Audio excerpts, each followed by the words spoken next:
Hey everybody, Nick the Bug Guy here.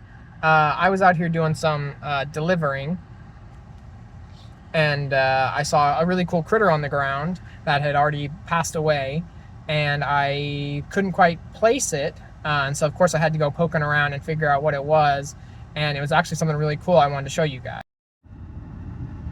So at first I saw him face up on the ground like this, and I'm pretty tall, so it was like, kind of far away, so I thought maybe it was a grasshopper with its wings out, or maybe it was some kind of dragonfly.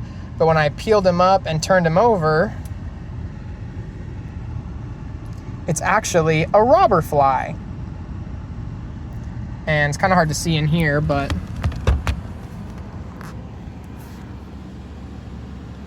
look at the way his eyes glisten in the light. Look at that beautiful green color. It is crazy to look at, and it is just so stunning.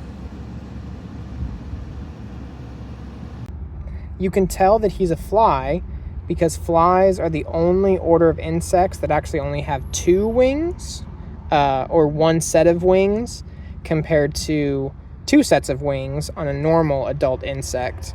If you look real close right there, you can see his second set of wings. They're called halteres. They're a lot smaller, and they're not used for flapping.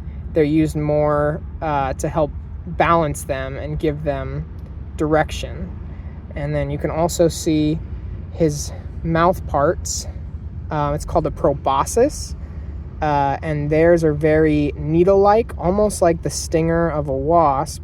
And interestingly enough, the robber flies are one of the only flies that have actually been known to produce venom.